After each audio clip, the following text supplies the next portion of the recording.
Hello everyone. Today we're going to talk about Zarya. Zarya is a heavy damage bruiser. Her playstyle is to move in with a charged particle cannon to deal massive damage that she can focus as a laser beam or as an AoE plasma ball. Zarya's role is to use her invulnerability abilities to make her particle cannon do maximum damage while keeping her and a teammate of her choosing safe. Zarya's two abilities are both barriers. One cooldown is a barrier that she can put on herself for 2 seconds. The other is a similar barrier that she can put on an ally. This barrier shields you from 200 damage and all crowd control. If you take damage while shielded, Zarya's particle cannon gains bonus damage, up to 100% bonus damage, for the next few seconds.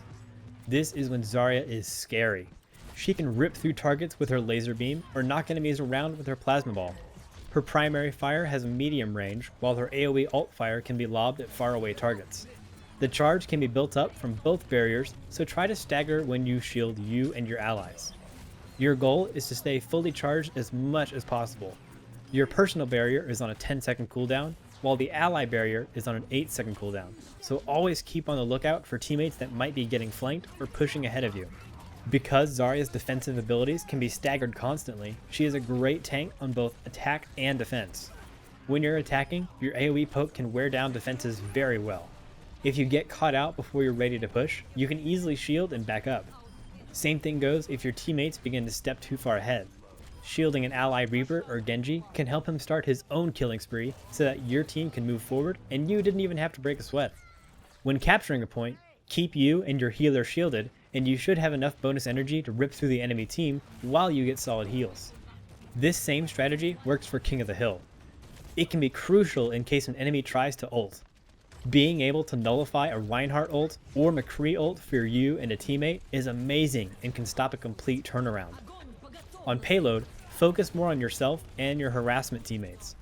You can stay near the payload and ward off flanking enemies, while shielding your harassment like Genji or Tracer so they can easily destroy the enemy backline for an easy push. Meanwhile, you can spam AoE for extra harassment while still keeping up your bonus damage.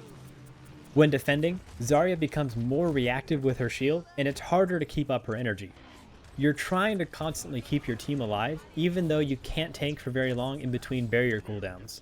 So use your personal barrier whenever you can to get out some heavy poke, then run back and hide until it's back off cooldown. You can still AoE poke from around the corner while you wait for some small damage. Every bit counts. But when the enemy team starts to push or focuses one of your teammates, that's when your barrier can save a life. It can keep them alive and allow you to charge back in guns a-blazing. If they are trying for a full push, shield your healer so you can try to hold your position, or at least make sure your healer lives to help defend the point until you can regroup. When your ultimate is charged, look for a cluster of enemies. Your ult is a gravity grenade that pulls in all enemy targets for 4 seconds. If your team is aware, they can easily blow everyone up. The enemies stuck in your ult can still fire and use their abilities, so be careful of your positioning. Use your shield as they fire away and blow them up with your charged AoE blasts. It's so satisfying when it's pulled off successfully. Counters to Zarya are Snipers, Bastion, and Mei. Zarya is not that beefy and can be easily two-shot by a sniper, way quicker than she can retaliate with anything besides shielding and immediately finding cover. Because the barrier only has 200 HP, Bastion still blows Zarya out of the water in DPS. If you're fighting a Bastion, just poke him down with AoE until he has to move. But killing him will still be up to your team.